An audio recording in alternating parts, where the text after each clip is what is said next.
Cuando Boris Yeltsin era presidente de Rusia en la década de 1990, eran muy claros sobre la expansión de la OTAN.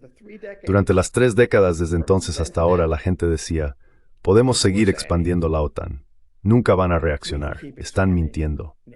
Ahora estamos en el punto en que realmente están amenazando con el uso de armas nucleares. Estas mismas personas, estos supuestos genios que nos metieron en este lío en primer lugar, están diciendo,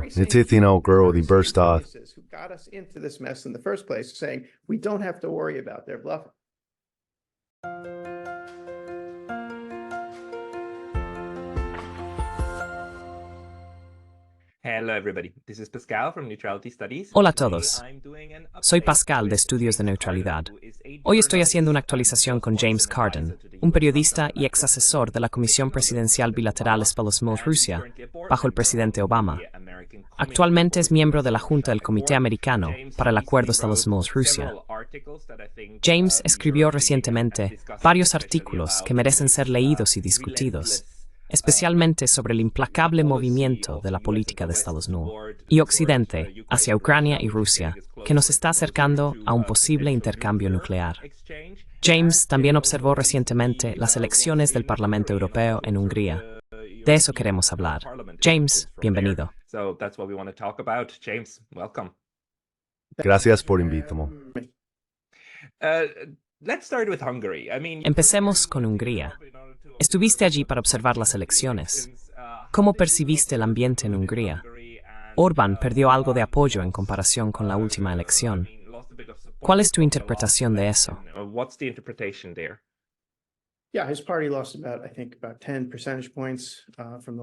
Sí, su partido perdió alrededor de 10 puntos porcentuales desde la última elección, pero perdió esos puntos no ante un oponente de izquierda, sino ante alguien que anteriormente era un asociado muy cercano a él. Así que creo que una lectura justa del estado de ánimo público podría ser un poco de agotamiento con él porque ha estado allí durante 14 años.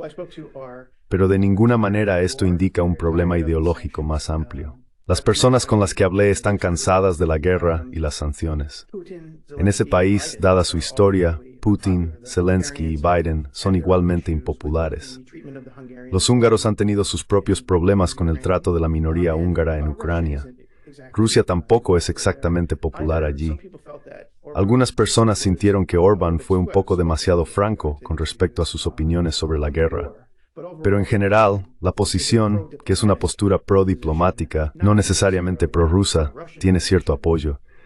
Así que su partido sufrió un pequeño golpe, pero me imagino que está en bastante buena forma, de todos modos.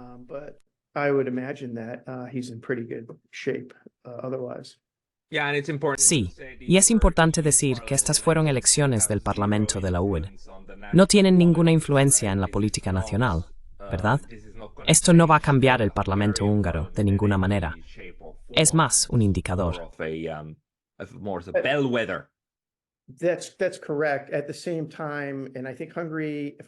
Eso es correcto. Al mismo tiempo, Hungría fue única esta vez porque también estaban celebrando elecciones municipales.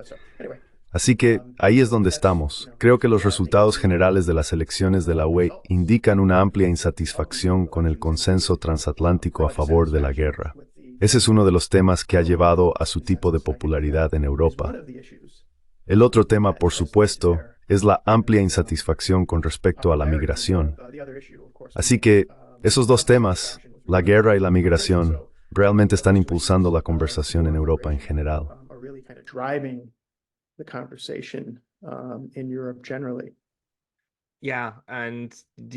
Sí, y también podemos ver en Alemania cómo el país está bastante dividido en la forma en que votaron entre los antiguos estados de Alemania del Este y Alemania Occidental.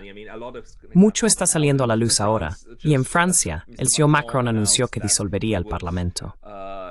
Este es un movimiento realmente extraño, a menos que ya no quiera gobernar con una mayoría y esté más contento dejando que la Strasse Le Pen entre. ¿Tienes alguna interpretación de por qué Macron decidió disolver el Parlamento francés, lo cual no tenía que hacer? Esa fue su elección.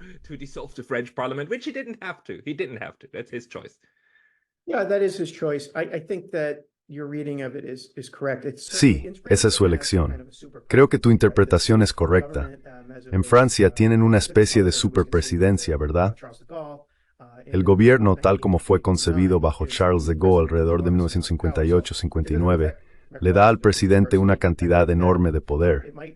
Así que no afecta personalmente la posición de Macron, pero podría ser un movimiento bastante sabio de su parte dejar que la gente vea si el Rally Nacional realmente puede gobernar.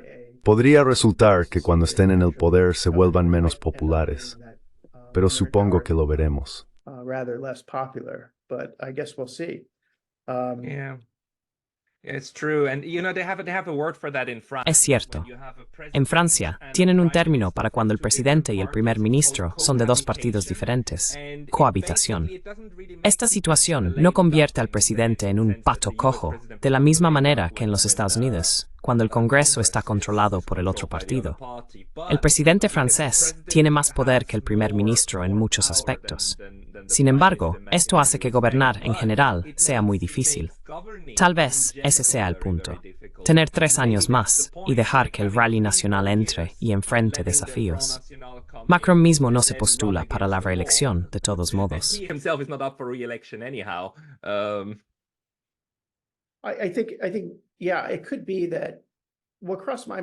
Creo que sí. Podría ser que lo que cruzó por mi mente cuando escuché ese anuncio fue, por supuesto, siendo estadounidense, lo que sucedió a principios de los años 90 en Estados Unidos.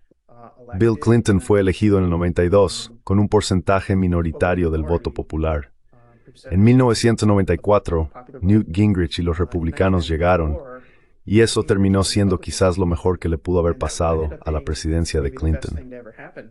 Después de 2 años de Mr. Gingrich, Bill Clinton triunfó en 1996. Podría ser que algo así estaba en la mente de Macron. Pero, por supuesto, como dices, él no se postula de nuevo. Así que podría haber sido para dificultar las posibilidades de Le Pen. Es una proposición arriesgada, pero supongo que veremos.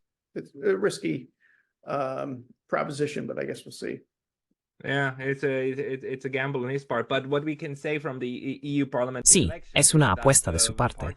Pero lo que podemos decir de las elecciones parlamentarias de la UME es que los partidos en el poder, en general, no les fue muy bien. Hay mucha insatisfacción en Europa. Creo que mucho de eso tiene que ver con la guerra. Escribiste sobre eso en 3 artículos diferentes que están enlazados en la descripción. ¿Cómo explicas que ahora, cuando la guerra en Ucrania está claramente volviéndose en contra de Ucrania, y es obvio que Rusia tiene la ventaja, incluso los medios de comunicación principales están informando esto? ¿Por qué es que la retórica más beligerante de Estados Unidos y Francia está saliendo ahora? Están hablando de atacar el corazón de Rusia con misiles proporcionados por la OTAN, y Francia está discutiendo sobre tropas terrestres.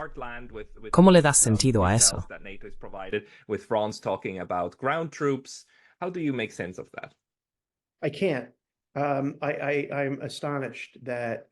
No puedo.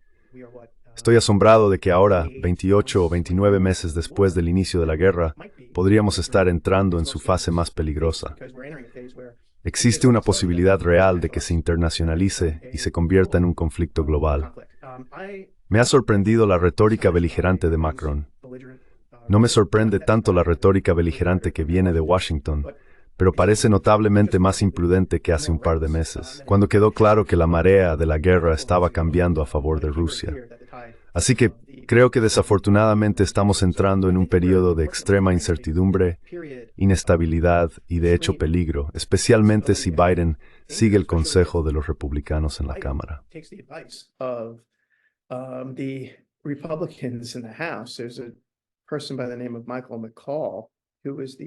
Hay una persona llamada Michael McCaul, quien es el presidente del Comité de Asuntos Exteriores de la Cámara de Representantes. McCaul está pidiendo que Estados Unidos permita a Ucrania atacar aún más profundamente en Rusia. Así que lo que tienes aquí en Washington es una verdadera negación de la realidad. Es extremadamente peligrosa. Este fue uno de los temas que abordé en un artículo para el Instituto Quincy. La retórica que sale de Rusia es igualmente insana. Han estado emitiendo amenazas de usar sus armas atómicas casi semanalmente últimamente.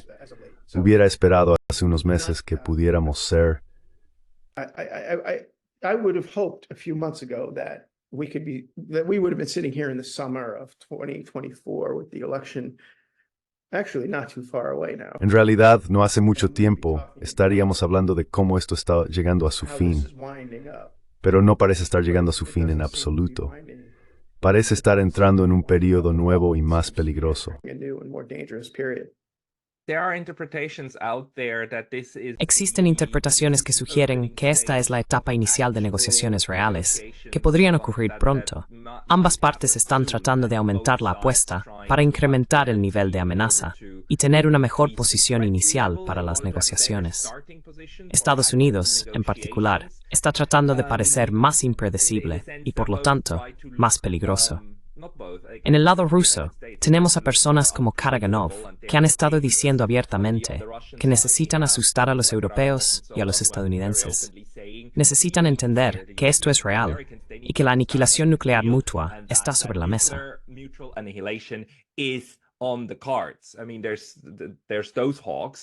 Quiero decir, hay esos halcones, y aparentemente, en los Estados Unidos, tenemos... No escucho esa retórica. Eso es lo que pasa con los Estados Unidos. No escucho la retórica de que necesitamos tomar en serio la aniquilación nuclear. Lo que escucho es más como, no necesitamos preocuparnos por las armas nucleares. Los rusos nunca lo harán. Por lo tanto, simplemente ataquémoslos. De todos modos, están fanfarroneando. Especialmente Jeffrey Sachs ha sido muy vocal al decir que esto es una locura. Necesitamos tomar estas amenazas en serio. Tú eres una de las personas que dijo que necesitamos tomar estas amenazas en serio. ¿Qué piensas sobre estas interpretaciones de que esto tal vez sea solo una forma insana de iniciar negociaciones? I think that's too clever by half, and I think it gives Creo que eso es demasiado astuto. Le da a la gente en Washington demasiado crédito respecto a la idea de que esto es un farol. Ya hemos escuchado todo esto antes. Entre 2014, cuando esta guerra realmente comenzó, y la principal invasión rusa de febrero de 2022, todo lo que escuchabas, con la excepción de las últimas 2 semanas antes de que los rusos realmente entraran, era que los rusos estaban faroleando. La administración de Biden y la comunidad de inteligencia estaban indicando y filtrando a los periódicos que esto era realmente bastante serio. Durante la totalidad de esos 8 años, la gente decía a personas como nosotros, no, los rusos nunca invadirán. Los rusos están faroleando. Podemos hacer lo que queramos en Ucrania.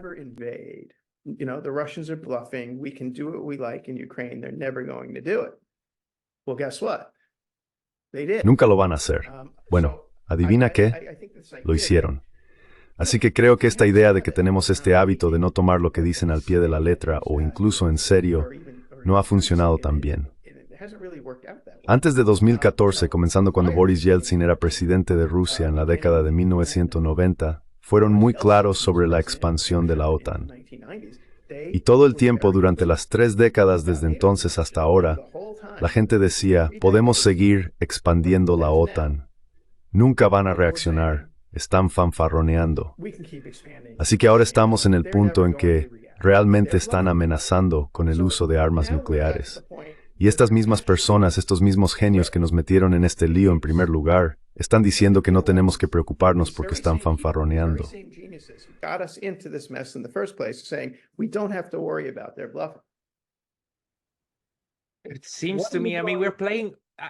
Me parece que estamos jugando con fuego. Occidente está jugando con fuego, y los europeos tampoco parecen tomárselo en serio.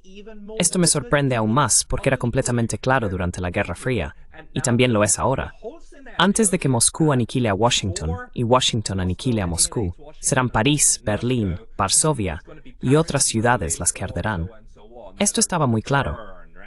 Una guerra nuclear limitada siempre sería una guerra nuclear continental europea. Y esta vez europeos parecen estar contentos con eso. Están como, sí, hagámoslo.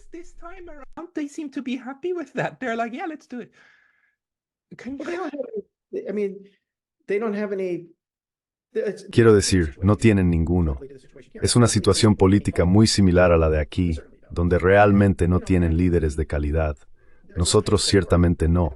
Durante el apogeo de la Guerra Fría, al menos tenías personas como el presidente de Gaulle, que entendía que los Estados Unidos, en un intercambio nuclear, nunca iban a intercambiar Nueva York o Washington por Berlín o París. Esa fue la razón principal por la que decidió obtener su propio disuasivo. Así que ya sabes, es un juego muy peligroso el que están jugando. Y parece no haber interés en un acuerdo diplomático fuera de alguien como Viktor Orbán y el primer ministro de Eslovenia, que fue recientemente disparado. Estos no son exactamente figuras importantes que lideran grandes potencias. Quiero decir, son un poco...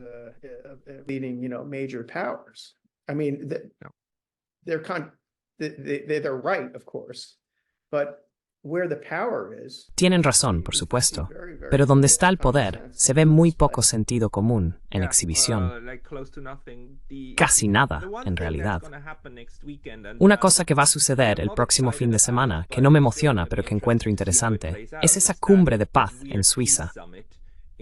Está estúpidamente nombrada desde el principio. Es la quinta reunión de este formato de Copenhague, que básicamente es solo gente presionando a la comunidad global para que acepte la fórmula de paz de Zelensky, que esencialmente es una fórmula para la rendición rusa. Lo interesante es que vas a tener un par de participantes que no encajan en esa narrativa. Uno de ellos es Hungría, que va a estar allí.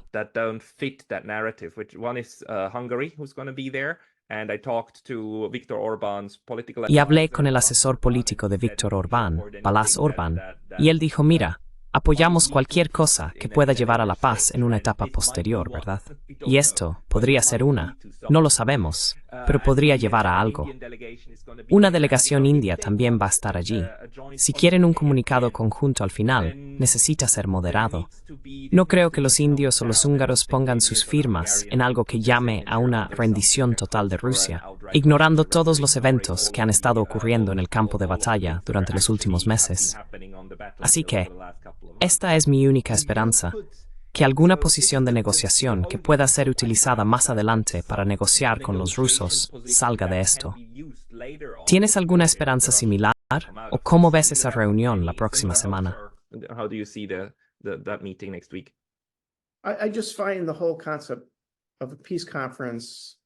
Simplemente encuentro desconcertante el concepto de una conferencia de paz sin la presencia de ambos beligerantes. Así que no tengo ninguna expectativa de que salga algo significativo de esto. Va a ser otro foro internacional para que Zelensky haga lo que suele hacer, que es sermonear a Occidente y emitir declaraciones de chantaje moral. Y ya sabes, obtendrá más dinero de ello.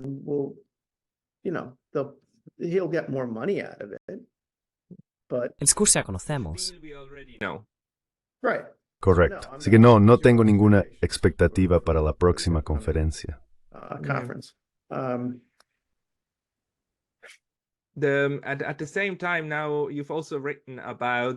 Al mismo tiempo, también has escrito sobre una ONG ucraniana vinculada al Departamento de Estado que está creando otra lista de enemigos de Ucrania. Ya existen varias listas de este tipo, y sabemos de casos en los que personas incluidas en ellas fueron posteriormente eliminadas, como la hija del señor Dugin, Daria Dugina. Pero esa es una lista diferente. Ahora, hay otra lista que los ucranianos han creado, con estadounidenses en ella. Eso parece muy preocupante. ¿Podrías explicarme esta sensación?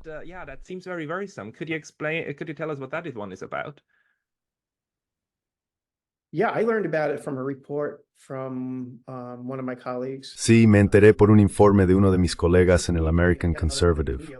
Parece ser otra de estas listas de medios.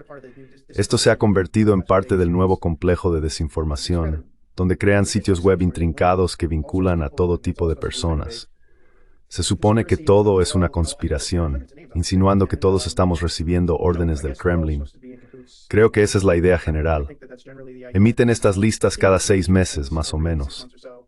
La lista de la que hablas, que incluía a la hija de Dugin, fue, creo, la primera.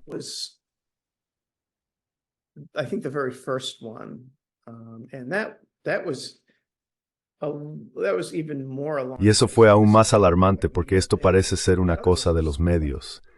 Esa otra lista estaba llamando a la gente terroristas y pidiendo su eliminación. Lo que realmente me preocupa es que si investigas un poco en estas cosas, encontrarás que hay financiamiento para esto proveniente de Occidente, generalmente de los Estados Unidos. Ese se ha convertido en el modus operandi de estas personas. No están interesados en ningún tipo de debate. Simplemente están atacando el carácter de sus críticos. Hemos estado lidiando con esto durante muchos años. Llegará a un punto álgido una vez que quede claro que los ucranianos no van a recuperar esa tierra.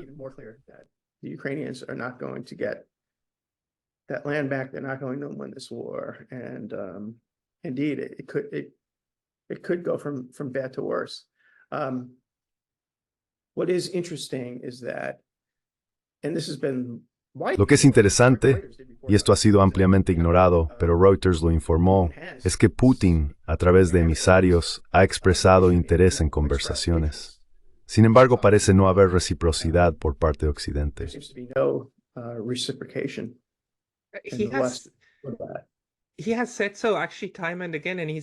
Él lo ha dicho una y otra vez, e incluso ha mencionado cuál podría ser la base de eso.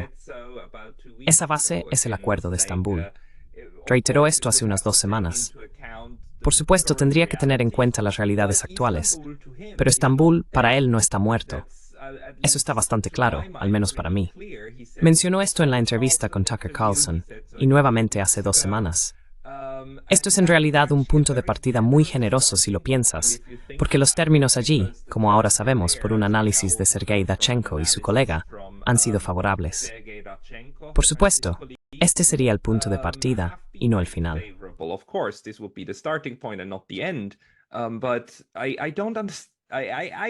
Pero no entiendo. Entiendo que los neoconservadores en los Estados Unidos quieren una victoria total y nada menos. Quieren ver a Putin en La Haya o muerto y a Rusia dividida en 15 estados sucesores. Están dispuestos a hacer lo que sea necesario para lograrlo. Pero debe haber más personas en los Estados Unidos que quieran poner fin a esta guerra, ¿verdad? Especialmente los demócratas. Las calificaciones de Joe Biden son pésimas en este momento. Incluso la guerra legal contra Donald Trump no está sacando a Trump del camino. Entonces, no hay un grupo entero que debe estar interesado por razones prácticas y electorales en poner fin a esto.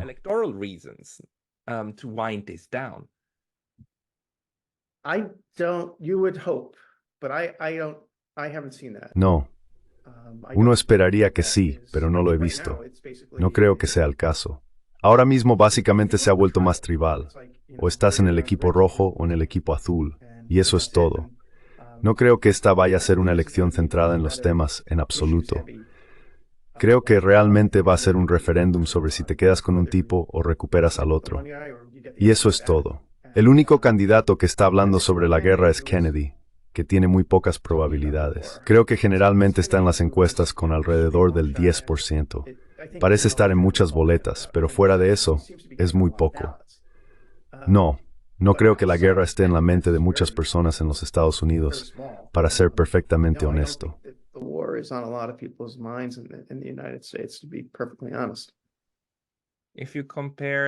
Si comparas la importancia de la guerra en Ucrania versus la guerra en Gaza, ¿cuál crees que tiene más impacto en la mente de los votantes en este momento?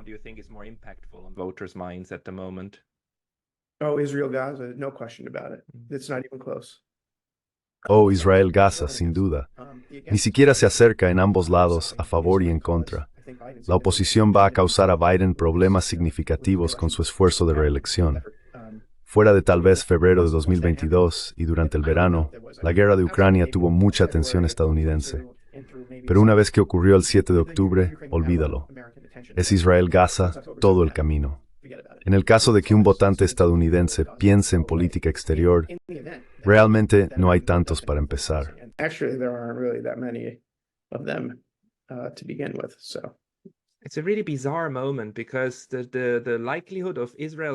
Es un momento realmente extraño, porque la probabilidad de que el conflicto entre Israel y Gaza se convierta en una crisis nuclear es casi nula. Sin embargo, con la guerra entre Ucrania y Rusia, hay una posibilidad. Rusia es la mayor potencia nuclear. ¿Quién tiene más ojivas nucleares, Rusia o Estados Unidos?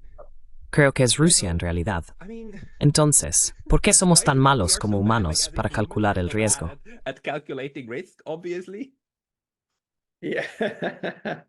Yeah, I don't know. I mean, well, well, Sí, no lo sé. Quiero decir, bueno, esa es la pregunta. Uno esperaría que la clase dirigente estadounidense fuera consciente de estos riesgos, pero nunca parecen cansarse de empujar los límites y tomar riesgos insanos. Creo que esto se debe en gran medida a que estamos tan aislados y remotos. No hemos tenido la experiencia de luchar en nuestra tierra desde 1861 a 1865. Con la excepción de Pearl Harbor, que fue un ataque en Hawái, en el ave de Dan Terthier, Iraqis el 11 de septiembre, realmente no hemos experimentado. and the attacks on 9/11, we haven't really experienced it. So we're very remote, and that's reflected in Así que estamos muy alejados, y eso se refleja en las prioridades de la élite estadounidense. Pero es muy tonto. Nuestro tipo de bravata imprudente con respecto a Rusia es un verdadero alejamiento de la forma en que los presidentes estadounidenses trataban con sus homólogos soviéticos durante la Guerra Fría. Ninguno de los líderes de ambos lados quería tener nada que ver con eso. Ese enfoque se ha erosionado constantemente, hasta el punto en que todos aquí en la ciudad parecen pensar que los rusos están fanfarroneando y que podría valer la pena llamar su farol. Yo no lo veo así, pero soy una minoría aquí. I don't see it that way, but I'm a minority of a minority of minority here. The stakes? Sí, las apuestas son increíblemente altas. No lo sé. He leído informes, pero no estoy seguro de cuánto puedo confiar en ellos. Se habla entre los rusos y los cubanos sobre que Rusia realmente envíe un par de barcos. Están tratando de hacer que Estados Unidos entienda lo peligroso que es esto al acercarse a Cuba. ¿Sabes algo sobre eso? Solo recuerdo haber leído algo en ese sentido, pero me pareció demasiado extraño. Demasiado loco pensar que los rusos realmente harían eso. Crazy to think that the Russians would actually do that. I think I saw the same. Creo que vi el mismo informe, pero tuve la misma impresión que tú. Espero que no estén hablando en serio. I hope they're not serious. But Yeah, I mean, if there's a way to escalate it, Si hay una manera de escalar esto desde su lado, sería intentar devolverle el favor a los Estados Unidos, lo cual no sienta bien a las grandes potencias. doesn't sit well at all. No sienta bien en absoluto. ¿Hay algo que estés observando esta semana en las noticias internacionales que creas que tendrá un impacto en el futuro inmediato? That you think will have an impact on the immediate future? well, I think no, I am interested in seeing Bueno, how creo que estoy interesado en ver cómo surgen las coaliciones dentro de Bruselas. Tenemos al comisionado de Asuntos Exteriores de la UE, Josep Borrell, que no va a regresar. Así que va a ser interesante en las próximas semanas ver quién lo reemplaza en ese puesto. Algunos de los candidatos incluyen al primer ministro de Estonia y aún peor al ministro de Asuntos Exteriores de Polonia, Radek Sikorski, quien aparentemente es otro candidato principal. Desde nuestra perspectiva, ya que importa el futuro del planeta, el fin de la Earth, y en Herbert Proider Pirelidit. he'd probably be the very worst. It seems. So it's Yeah, going to it's. In order to be a candidate Para ser candidato a este puesto, creo que uno de los requisitos es que nunca hayas oído la palabra diplomacia, ni puedas deletrearla, ni puedas interactuar con ella de manera significativa. So Ay, que eso es en lo que tengo puesto. what I have an eye on. Okay. Está bien. Thank you very much. Muchas gracias. Esa fue una actualización muy útil, James. Pondré el enlace a tus ensayos en la descripción. Para las personas que quieran seguirte, ¿cuál es el mejor lugar para hacerlo? Where's the best place to follow you? Go to Ve The American Conservative o al American Committee for U.S.-Russia Accord en usrussiaaccord.org. James Carter. James Carden, muchas gracias por tu tiempo. Gracias. Thank you.